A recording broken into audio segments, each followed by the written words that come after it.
Come on, girls.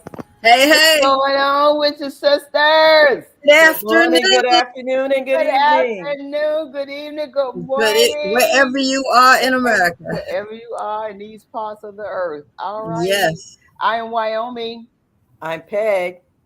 I'm Linda. And I'm Charlene. and we are 4 4 Sisters Sisters Live. Live. Live. Yes, happy snowy Saturday. It's so nice to see those flurries. They're just Charlene did great. it. Charlene did it. Thank Charlene you, did Yes, it. yes, Dante. You know we say Charlene. go for snow to Auntie Linda. Yes. Jesus. We love snow. I'm watching that I on window do. right now. I'm like, yes, this is life. Yes. They need to do it during the weekday when everybody rushes so I can slow them down. Yeah. Right. Yeah. Yeah. Well, they're going to slow. They're going to slow. It's not enough to slow them down right now. No. I know. It's too warm outside to keep it. It is. It really is. But I'm thankful just to see it. Yeah, it's a great day. No matter what God gives us, we have to take it. It's a wonderful time to even say, well, look, we're in February. I mean, what can we say? We have been so blessed. We cannot be stressed out by this. I mean, and when you look at, and I was just looking, in California online, and, you have a lot of homeless people in California all year round. So this is really traumatic for those persons who are homeless on the West Coast. And that's what they were talking about. So we have to pray for them because they have to run for shelter this year. Yeah, they have to have real shelters.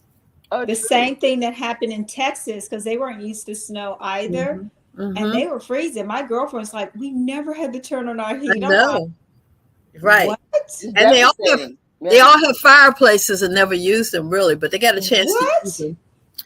They have to use something. Well, I'll be afraid to use it because they didn't get the chimney cleaned up because they haven't practiced this thing. That's going to be a problem if birds are in there. Right. Yeah. It's just devastating for anything that you're not used to. You're not used to the weather, these sorts of, you don't know how to dress. You don't know what to expect, especially traffic. I mean, did you see California and the traffic that's out there?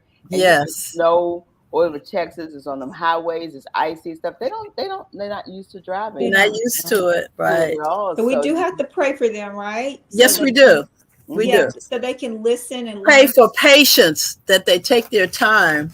Please take your time and do it right. Please wear some thermals. You know what that is? It's under t-shirts and underpants. Just put a couple of layers on. That's all you have to do. We call it layers, but in the South, I call it, the other South, we call it, you better put them thermals on. Long johns. Okay, you gonna freeze. Okay? It's going to be long. Yeah. But in the meantime, it is what it is. It's like, is this global warming? Is this what they call it about the part? It's all about global warming because they've, if the trees can't catch and hold and do the things that it was supposed to do to keep the earth warm or cool, there's no control. So God's doing what He has to do. Yeah. Well, hey Peggy, what's going on in your world, girl? Because I heard about y'all girls. Come off that mic so you can talk to us and tell us what's really going on in your world. What's been happening? Because I heard something about y'all last night. It's Charlene's fault. It's her fault. It's those two women right there fault. I just chipped in. Oh, okay. You was on the sideline. Is that Peggy? What's in your world, girl? What's going on? Oh, girl. Last night we had the honor and the pleasure to be in the room. Yes. I mean, be in the room. And I have to applaud. We've been back to back on out there supporting our sisters, supporting the community. And to be together last night was even a joy and pleasure. Just to see our sisters come together, love up on each other, show up and represent. And for those who don't know, Sylvia Tremore Morrison is one of our honorary members. And we showed up last night to support her. I have to give kudos to Charlene because I was dealing with my uncle. I give you a toot, my sister. And I gave her the task to help me pull it together to get our sisters to show up. And they did it last night. So kudos to you, Charlene. Yes. We packed the room. No, kudos to y'all, because the sisters are mighty, and sometimes we just need to be the fire for each other when you don't have that fire. And all I can hear Peggy saying, Linda, Wyoming, is let's keep this train moving. She didn't say it, Ashley, but I know that she had her uncle to deal with, and that came up all of a sudden, you know. Yes. And that's how we're supposed to be. Like, I don't need no, shout out or whatever, but that's what we are supposed to be for one another. And if you have that gift, like I do, you get out there and you do what you have to do and make it happen. We packed the house. I didn't do that by myself. You took the bull by the horn, and you also ran and you invited, Linda had her auntie out there. Yes. Years old, treated her to see Mom's Mabley. Like, oh my God. And she loved it.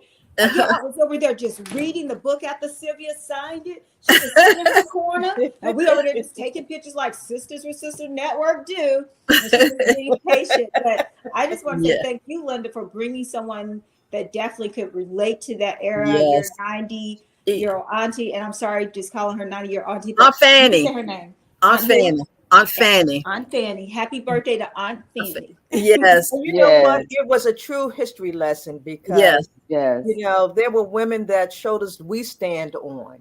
Like Nancy Wilson and Lena Horne, Josephine Baker, Pearl Bailey. Pearl Bailey. Yes.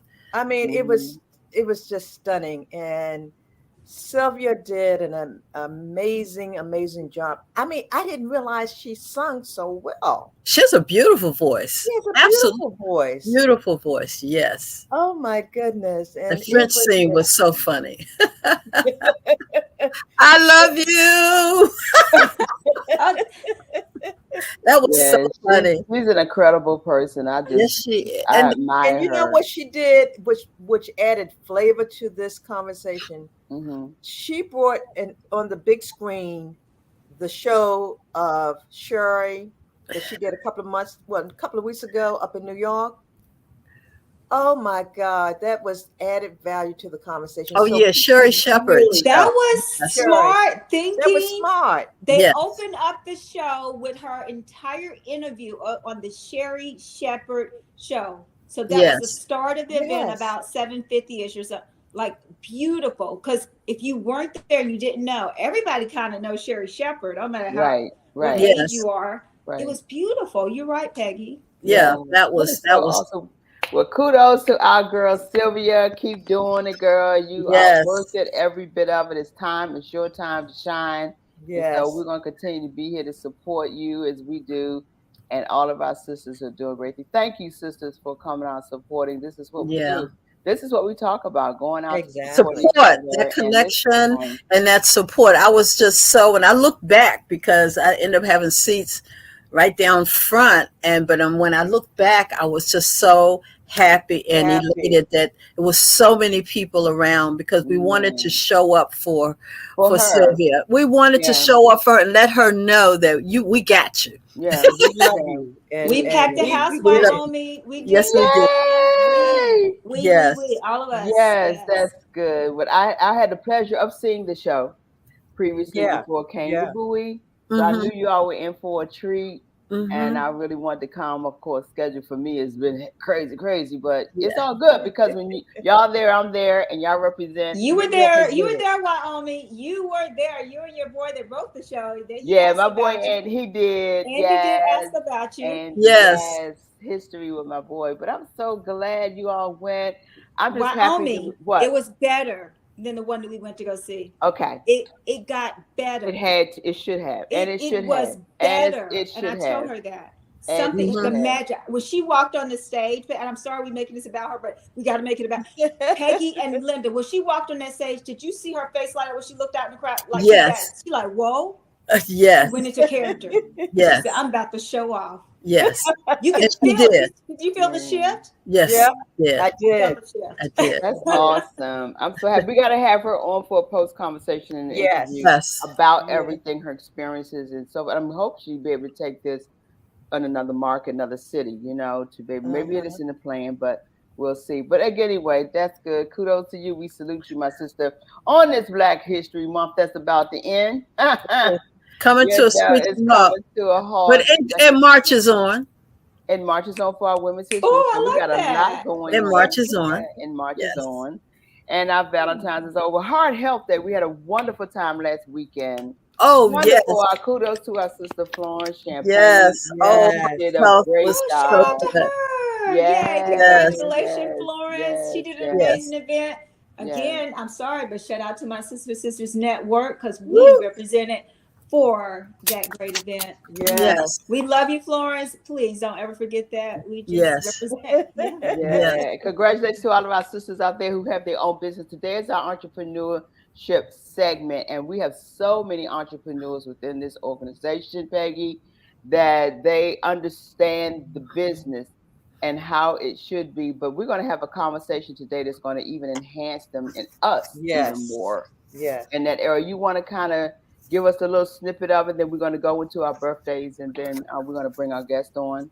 Yeah, I have the pleasure of knowing attorney Elsa Smith. Several years back, we have connected and stayed connected. And I just thought, after just losing my uncle, how important it is about our legacy.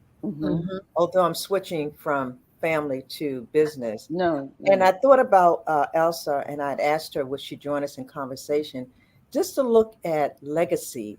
You know, we all have a business or have had a business, but what do you do with that business? Okay, so it's about talking and having a conversation about legacy building.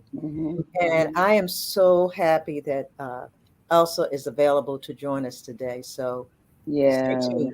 Ladies and gentlemen, you out there, please call someone and let them know we're talking about something very important that we're going to share today that will help grow their business, help understand more about what legacy is, and understand what it is about you knowing that your life, while you're on this earth, you can build these legacies, and what the percentages are, even in our own community. Because our communities, we need to know this. We have to be educated. Yeah, we have to be better planners. And better planners. Yes. Most important, we have to be better planners. Better planners. So tell everyone, get them on the phone now. They got now. So we get our guest on. Please let them know it's very important if you have a business. If you are inspired to even have a business, start a business. This is for you too.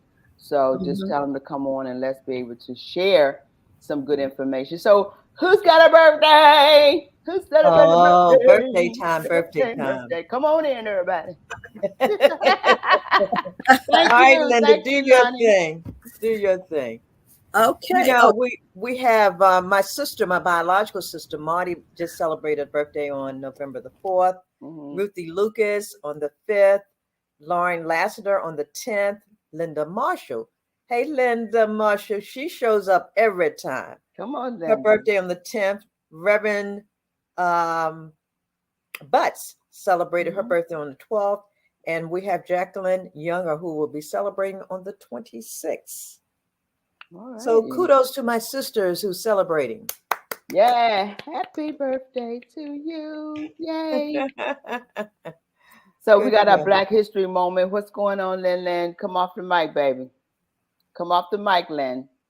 Come off the mute, Lynn. I was making noise in here, making noise. No wonder we couldn't hear you. That's right. Did y'all miss my toot? Yes, you did. Okay. Oh, Lord. Little from last night, that's all. But anyway, we have W.E.B. Du Bois, an activist, of course, an educator born in 1868 on February 23rd. We had Bishop Daniel A. Payne, who's a reformer and educator of the AME Church. He was born in 1811. We also, Marian Anderson, a symbol of the struggle to overcome discrimination in the arts, born 1897. We're celebrating her last. And Hattie McDaniels became the first African-American to win an Oscar for her role as Mammy in Gone with the Wind in 1940. Wow. So that's our historical moment and birthdays. Yes, That is awesome. guys, I didn't tell you that my mom was actually named after Marian Anderson. Oh, really? Pleasure meeting her. My mom was about 6 years old. Her mother took her to one of the concerts. Oh, so, that is awesome. Yes. That is so nice. That is awesome. That's a historical moment. She is history.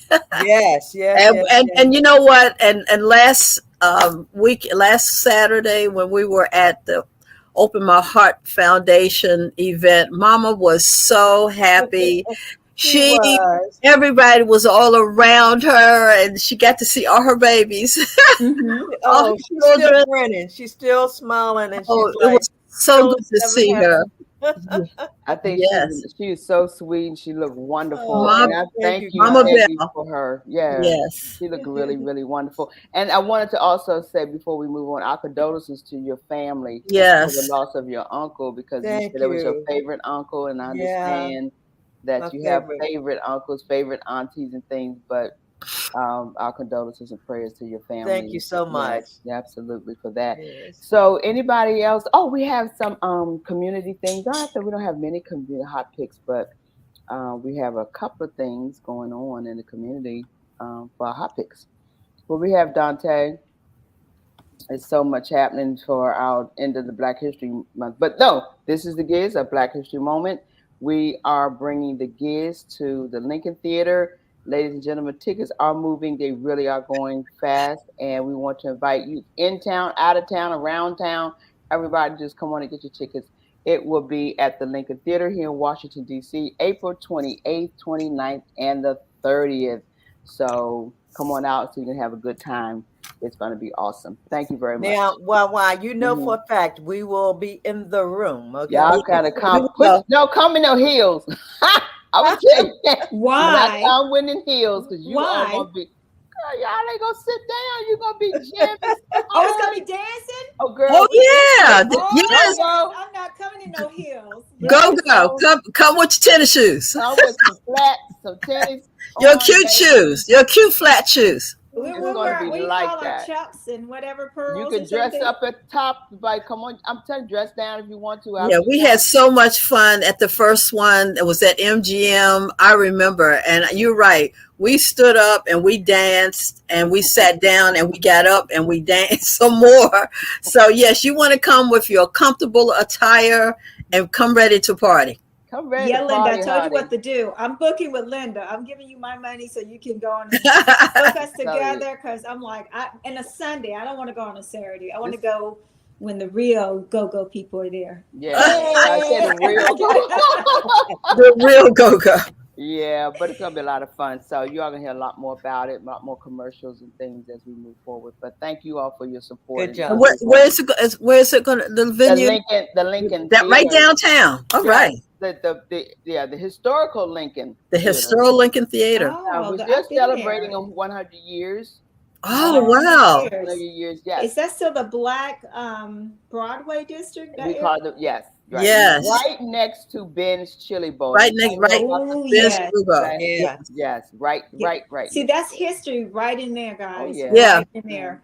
Can I share one thing about Black History Month? Guys, there are festivals that are going on right now in your community. Please don't miss one. Go to at least one. We encourage you here at Sisters for Sisters Network, 4SistersLIVE. Please go to one. There is one that is happening at the Arc in Southeast DC called the Black History Movie Festival, where they're doing the Chisholm Effect. Shirley Chisholm, not Caesar, Chisholm Effect. Okay, so check that out. I wish I could be there, but we have other ones that we're going to be looking into today. So go out and support anything that's going to support Black history. Yeah. Yes. And that's another community theater venue, the Arc. Yeah, the Arc. THEARC, the Arc, and it's located in Southeast DC. Please look it up, go online, and be able to support anything that they're doing for the community. Thank you very much for that. So, Peggy, can we get our guest in, because we have so much information, plethora of information to share. I'm excited. She said, let her in. Let her in. Let the money and the legacy in. Oh my God. So you want to introduce your guest? Yes, let me bring her in as we speak. Hello, Attorney Hi. Smith. Good morning. Good morning, everyone. Good morning, Sisters for Sisters Live. It is such an honor to be here. Thank you so much for welcoming me and for letting me Yes. into your circle. Thank you. Thank you for We coming. thank you for your time. Trust me. Yes. Elsa, take a moment and share with us who you are and anything you want to share with us. We are open forum. We want to learn from you, and we're going to give you the platform to share with us all the good information that you're willing to share. Well, thank you so much. And first of all, let me publicly thank you, Peggy, for the gracious invitation. Peggy and I have known each other for a number of years. Yes. Professionally, we're friends. She has been a guest on my podcast. And I've just admired her from afar for so many years, watching all the amazing things that she does in the community. Thank So you. I want to publicly thank you. Thank you so much. Well, welcome. As you met Wyoming and Linda and Charlene, and we're all ears because we Wonderful. have been in that arena, are still working in the arena of owning a business and business owners.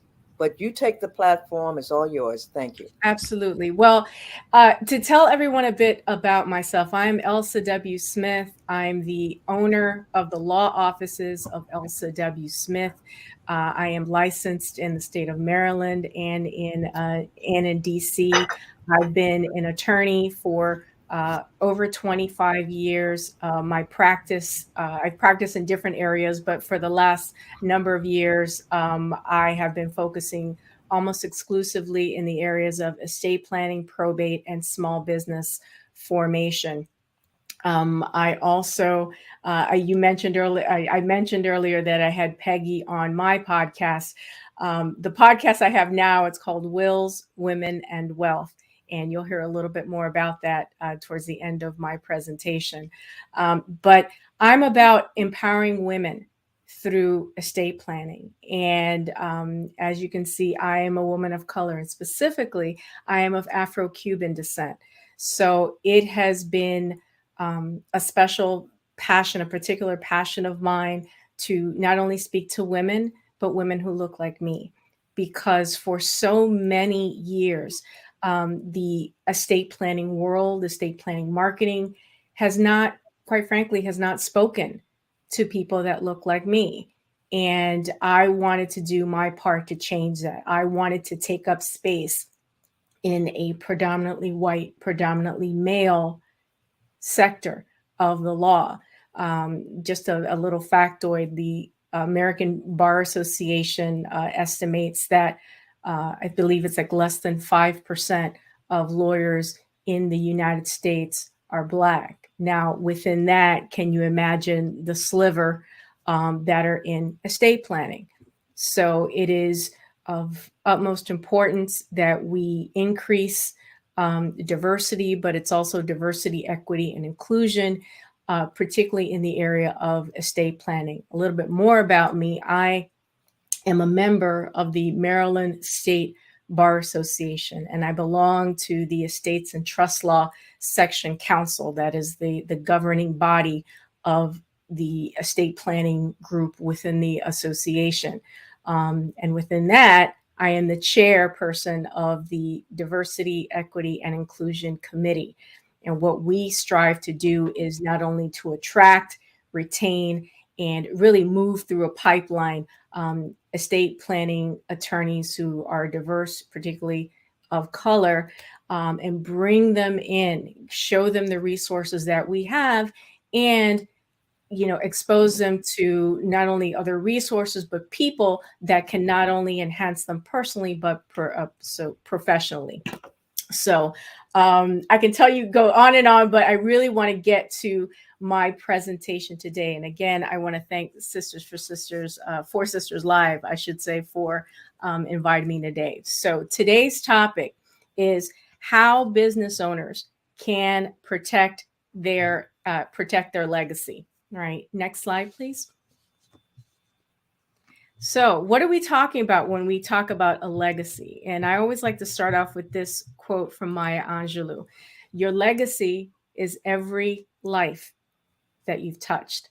And I just want you to think about that for a minute. Beautiful. A legacy is, it's a lasting impact on the world.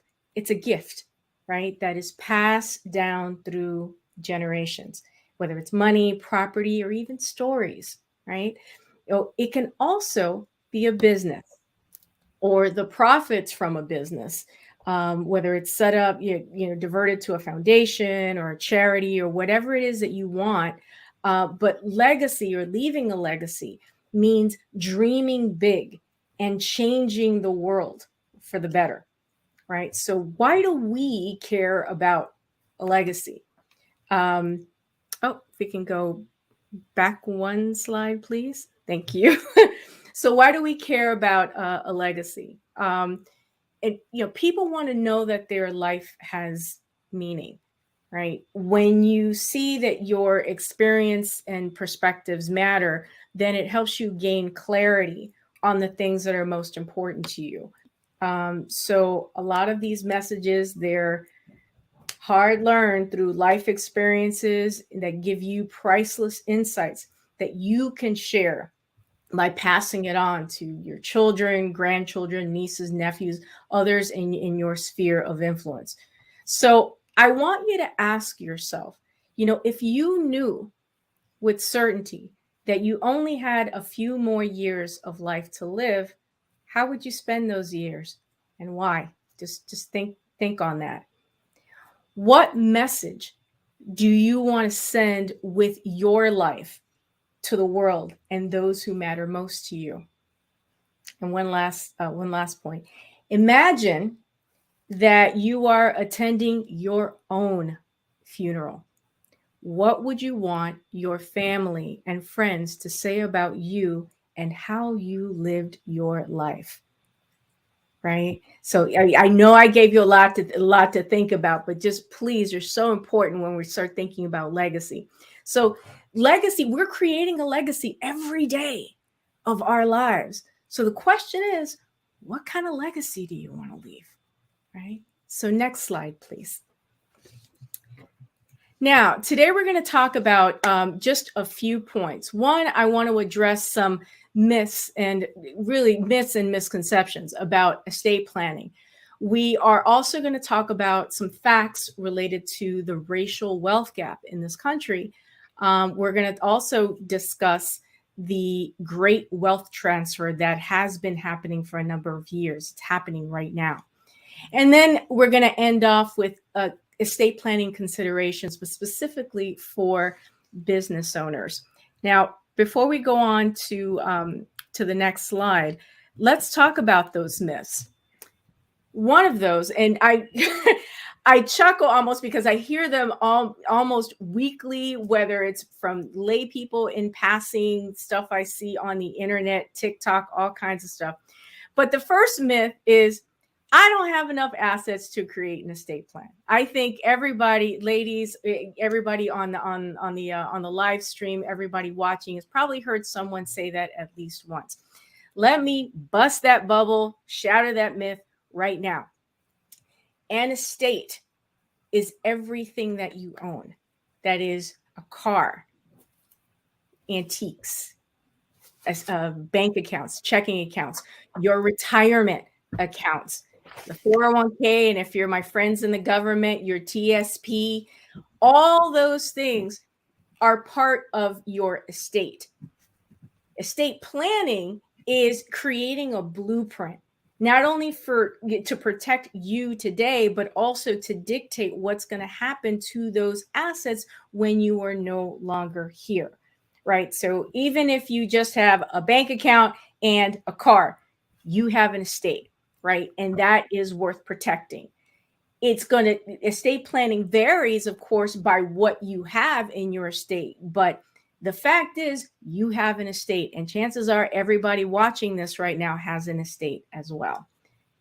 Another myth, more like a misconception, and this might make you chuckle or clutch your pearls, depending on how real this hits home. Yes. When I give my daughter access to my bank account, she can only use the money to pay for my medical expenses. Oh dear. How many times have I heard that one? Let me explain to everyone. Once you put someone on your checking account or your savings account as a joint owner, as a signer, they legally have the power to wipe you out, can withdraw all those funds from your account. Doesn't matter what you and the daughter discussed at the kitchen table about what you wanted her to do. The fact is she has the legal authority to go in there and the bank can't stop her.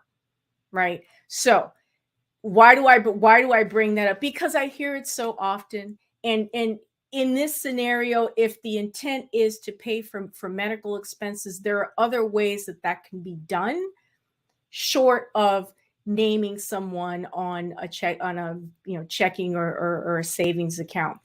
And that underscores the need to just be so judicious about who you are placing, what roles you're giving people in your estate plan, not making decisions out of guilt. As I tell each of my clients, we want to make a decision out of empowerment and knowledge, never out of guilt, never out of anger. Okay, because I need you to be clear when we are crafting your estate plan. Here's another myth. I don't need to worry about incapacity until I'm much older. Guess what? Young people get hit by cars every day. Young people can suffer a stroke. Young people can have heart attacks. Now, what are we saying? Now, the term young is obviously going to vary because we are living longer.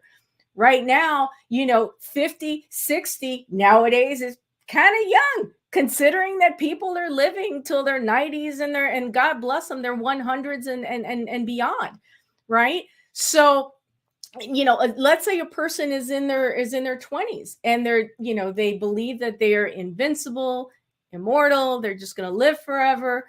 Well, tragedies do happen, and accidents. That's what we don't foresee them. That's why they're called accidents. I've had, just as a quick aside, I've had colleagues, I'm 52, I'll be 53 in a couple months, but I've had colleagues that are 20, maybe 15, 20 years my senior, who have sadly had passed away, have died of medical reasons. Some things that are genetic, certain things are stress related, and they've died and no one saw it coming. So, I bring all that not to be very macabre, very sad, but to be honest, that we don't know, and I'm going to get a little spiritual here, the day nor the hour. Okay. We don't know. So all my passion is, all I'm trying to do is to raise awareness and kind of, just sound the alarm, particularly in our community, because I'm honestly, and I get a little emotional about this, I'm just tired of seeing us, give up assets to the government, not have a plan, and leaving our families in chaos. All right. So, all right, let me gather myself and keep going. The next, another myth, and you can see how passionate I am about this, everybody. So the other myth that I hear quite often is, well, I don't need an estate plan. I already told everyone who gets what. No. Just because you had a conversation at the last family reunion and said that so-and-so was going to get the house and so-and-so was going to get the cars and whatnot, that doesn't count. It doesn't hold water in a court. And it's in your estate, because you don't have a will or a trust or anything, any document indicating what you want to happen, your estate is going to go through the probate process. And probate is the court administration of your assets, which in and of itself is not such a bad thing, but it does cost money to go through that process. And there are ways to avoid that with proper planning. Now, the last myth before we go on is, I just need a simple will. Now, many approach the estate planning process was saying, well, I just need a simple will. I don't need anything complex. Well, I mean, you don't know what you need. It's kind of like, do you tell your doctor, like, doc, look, it's just a pain in my side. I really don't need surgery. Yeah. Until he or she finds out that, yeah, you need, to take those gallstones out, or you've got some other pain. You're like, yeah, you can't diagnose yourself. So that's why you want to consult with a professional, consult with an estate planning attorney who can look at your entire picture, look at your assets. You may very well need just a will, but chances are, if you don't have any protections, anything to protect you while you're alive, you're probably going to need a power of attorney. You might need an advance directive, and we're going to talk very briefly about those in a minute. But I'm just trying to let you know that you don't know what you don't know. Okay, in a nutshell. So now I want to go on to the next slide, please. Okay, the great wealth transfer. Now, it's happening now, and I created this graphic to just bring the concept home. Since 2018 and through the year 2042, it's a consulting firm called Cerulli, Cerulli Associates, did some research, and according to their study, the silent generation, that's people who were born between 1928 and 1945 and lived through World War II and the Great Depression, and the boomers who were born from 1946 to 64, they are expected to transfer at least 70 trillion, that's with a T, right, between the years 2018 and 2042. So that's what's called the great wealth transfer. 61 trillion of that is going to the Gen Xers. Okay, those are the Americans that are born between 1965 and 1980. So they're children, and then millennial kids who were born between 81 and 1996. And the rest is donated to philanthropic concerns, right? So what does what do these transfers look like? They're savings, they are life insurance proceeds, and other investments that are being transferred through beneficiary designations, some through trusts that have been created. So how does this apply to communities of color, right?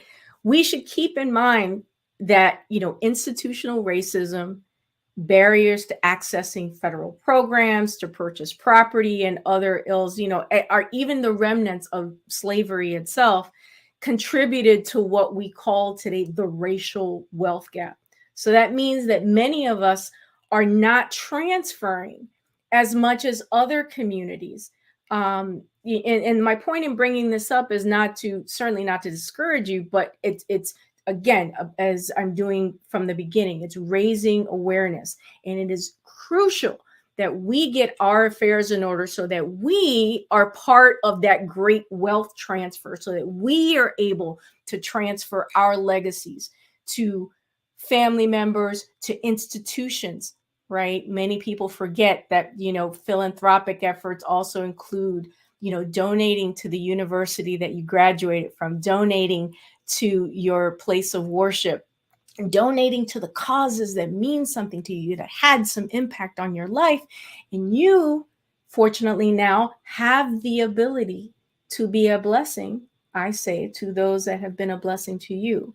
See, that's also a part of how what your legacy is, what you're leaving behind, the seeds that you're planting, right? Yes. So and that's also a part of why estate planning is so important. Next slide, please. Next slide. Thank you. Okay, a few facts. This is important. Also, a few facts about minorities and the transfer of wealth. There was a study back in 2021 done by the U.S. Bank, and the study was called Building Black Wealth Insights.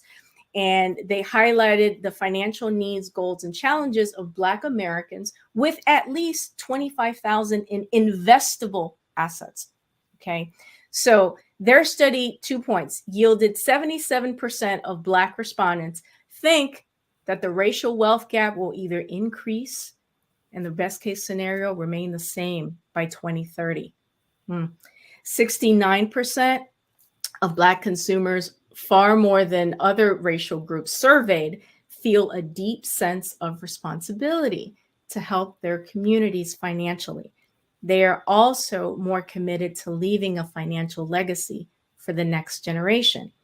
Now, I want to pause here for a second, because a lot of times, and I've had discussions with other professionals, like on my podcast, about this subject, about philanthropy in communities of color, in the Black community.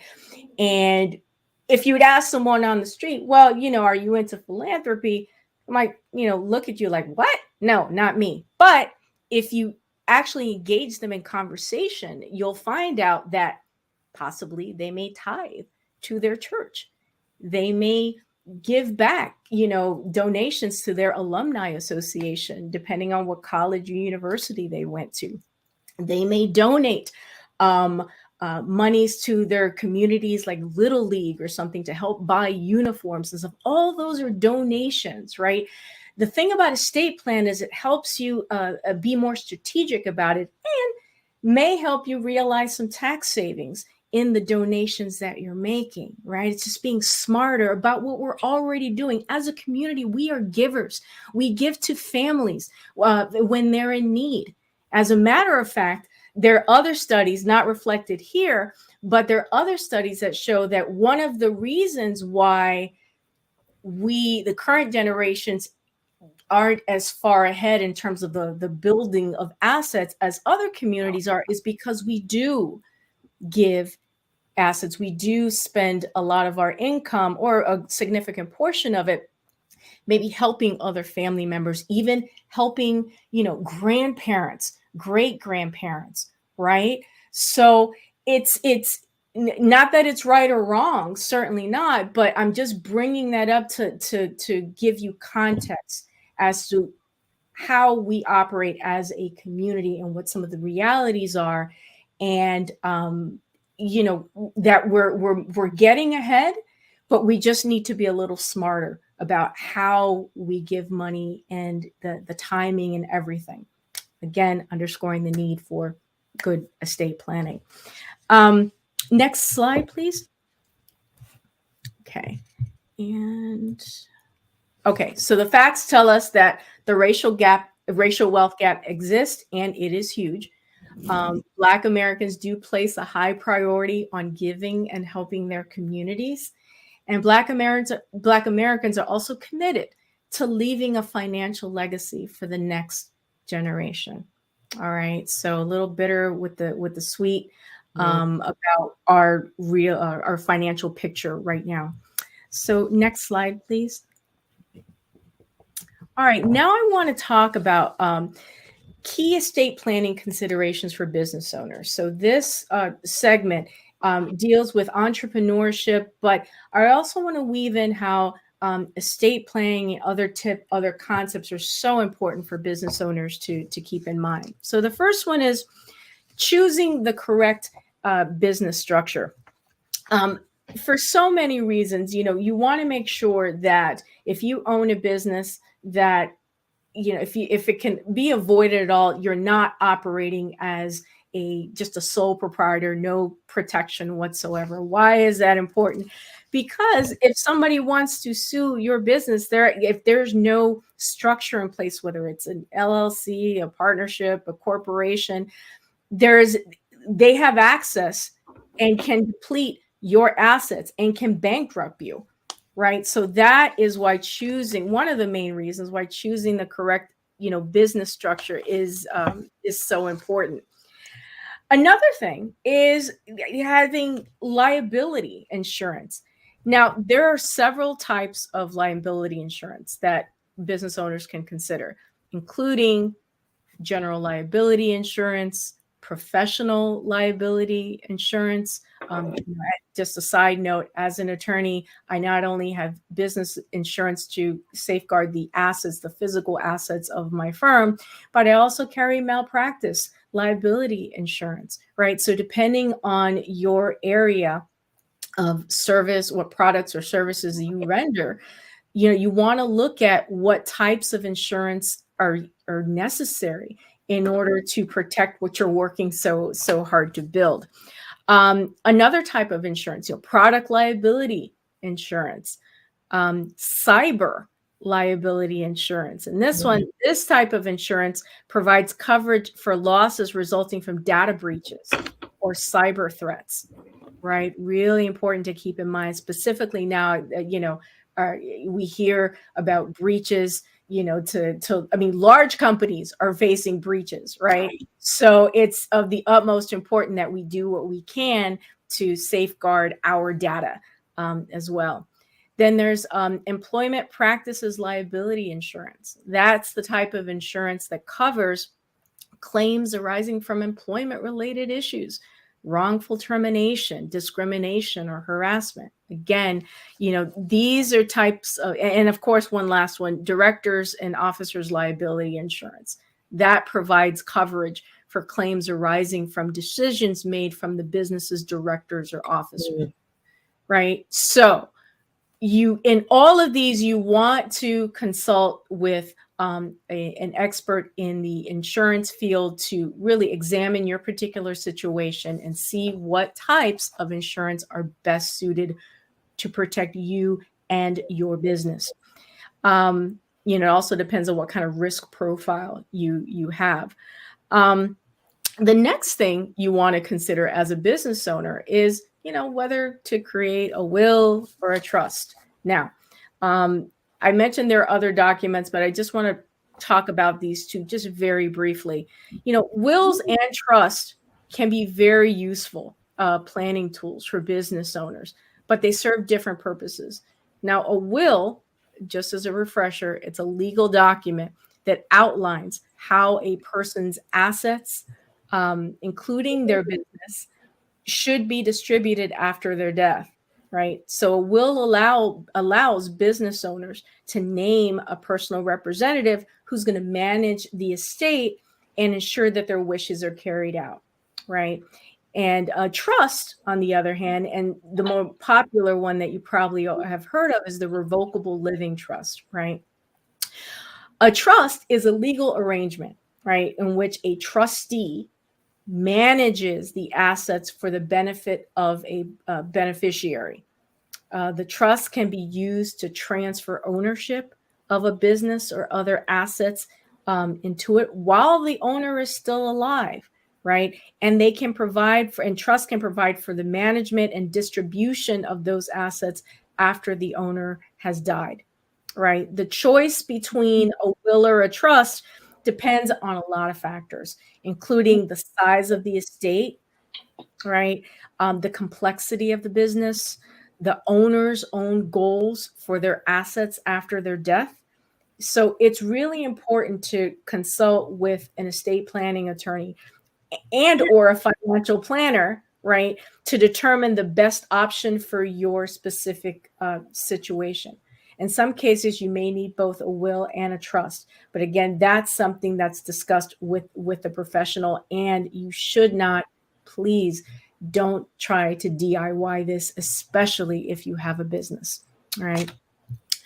Another point is naming guardians for minor children. A lot of business owners in at least the US market are women, and particularly Black women, right? And just friends, colleagues, family members, we are just crushing it. The numbers are amazing as to how many female business owners there are out there.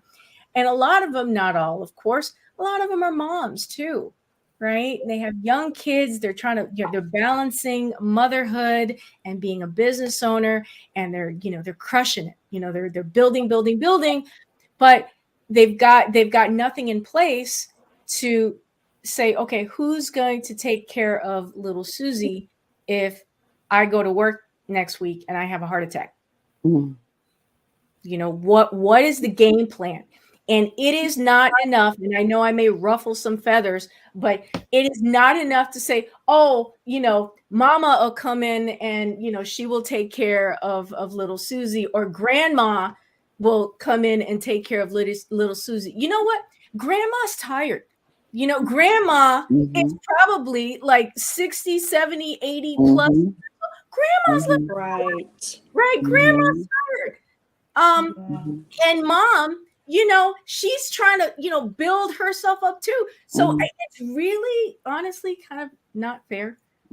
Just to use them as a default. Like I said, I know I'm going to ruffle some feathers, but this is about taking responsibility, right? For your life, and not using your family as like, just like a crutch, like a default. It's fine if you want to include them making a conscious decision into your plan after you talk to them and see where they're in a position to play a role in your plan, right? But just that old, you know, grandma will fit it. You know, grandma wants to live her life too. And let's not assume that grandma is just, you know, sitting in a rocking chair on a porch, you know, just put out that grandma may want to write a book. Grandma may want to travel.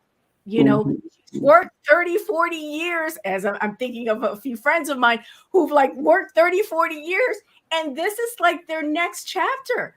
And they don't want to, they've done the child rearing, right? They're ready. They want to travel. They want to go to, you know, the Paris. They want to go to South America. They want to go to South Africa, wherever it is they want to go. They want to travel. That's true. So, Attorney Smith, I wanted, because we only have a minute left for your presentation. You have a plethora of information here that would take us all day to go through. And unfortunately, we will not be able to go through the rest of these. But I want to be able to take a minute, just a minute left, because there's some people that may have some questions. We have a question. And let's take 3 minutes of the rest of your segment to let's go through some questions that you may be able to answer at this point. Absolutely. Does anyone have any questions? And let me say, while the questions are coming in, that if anyone, you can reach out to me via social media. There's a free guide. You can go on my website to really get you started on your estate plan, and you can download that. Go to the resources tab and just download. It's an absolutely free resource. So yes, please let me have any questions. And of course, there on the screen is where you can follow me on social media. I also have a podcast, the Wills, Women, and Wealth podcast. It's on Apple, Spotify, YouTube, and Google Podcasts, addressing all of these issues and more. And I interview professionals in finance, health, wealth, and more. Can you tell us the day and time of your podcast? Absolutely. It airs twice a month, Wednesdays at 1:30 p.m. Wednesdays. Oh, awesome. Well, I have a question, Elsie. Elsa, you said a lot about like just the transfer of wealth, which is huge, but understanding what legacy truly is, and us donating not only to our families, but to our institutions like our HBCUs that I attended and other professional schools that I really like, and I want them to be here years after I leave here in a community. I think that's a very educational point, not only for families, but also if you have that business. So thank you for like sharing that information. I want to know, are you doing workshops on that where you actually find people kind of shocked that you can leave money to an institution? I do. I've been on my website, in the About Me section, you'll see a lot of the organizations, including fraternities and sororities, where I've spoken. And I do get the ahas. I do get the light bulbs going off, because people don't think about that. They don't think about and how easy it is to do. And a lot of times when people think about, just to use your example, Charlene, about giving back to their HBCU where they graduated from, you can be a blessing with, a few $100s. I mean, that can mean the difference between somebody sitting out a semester or not. You don't need to have the $1 million endowment. You can make a difference with what you have. Good question. That's good. Linda, you have a question? Yeah, what age should our listeners begin this planning for estate planning? What do you recommend? Because we know that they're working and they really don't know this. So how would you answer that? Honestly, I mean, any adult needs an estate plan. That's how crucial. Even if you have a young adult who's going off to college, they need an estate plan. It's going to look probably a little different than yours, but at a minimum, they need an advance directive. That's the power to tell a doctor what their medical wishes are when they can communicate for themselves. They need a power of attorney to let you, mom or dad, make decisions for them and transact business in their name when they cannot. Because once they're adult, they're in college, you don't have access to you don't have a right to their medical information. So you need those documents in order to give you the power to do what you need to for that adult child. So it starts that early and all through adulthood. Thank Peggy, you. I know you said it's very important. Peggy has Yes. I know she got to touch on a family matter even right now. Look, Elsa, I'm sitting here with all these notes. I don't know where to start. Yeah.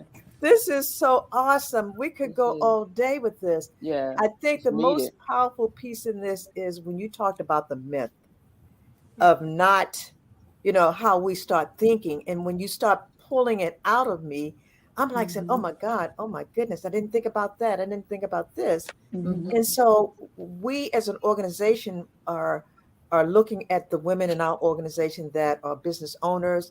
And we're going to be doing a series of workshops. And so please know I will be calling on you because these sisters need to know this information. I mean, I'm like, it's something that was so powerful that you said was talking about legacy. We think about legacy and we think about finance and money. But the key that you just said was we leave stories behind. And that's our legacy. That's true. Yeah. And that was so profound. I can't share my list. I got too much stuff here, so we're going to have you come back. But go ahead, why? No, I'm just full of questions because when you talk about family, and it's particularly, and I'm going to say this quickly about the banking piece, because it's so important that families talk about. If I have, and I'll use me for an example, my sister on shared bank with my mom. She's 85 years old. And she has my sister and I. So if something happens, of course, we can go into the bank and go ahead and sign a check, and she would know that we're paying like her light bill, or we're paying my own light bill, because we have the right to go in. Would families even think that they will rob their own family to go into the bank knowing you have the power of attorney to go in and sign and take money out? And that's really a real thing there that needs to be talked about, how families going in and taking money out of their family's estate without question. Because even if they're not on there, if something happens, the bank is going to question you because you don't even have the right to go in and even take money out to even bury your family member. Wyoming, I'm going to go one step deeper on that. And it doesn't matter if you say, oh, but I'll put it back. No. That's once so you've taken it for yourself, you have breached that fiduciary duty that you have to mom, grandma, whoever gave you that power. It doesn't matter. Wow, that's good to know. Thank you so much. Well, thank you for being here with us. We really appreciate you. We're going to come back with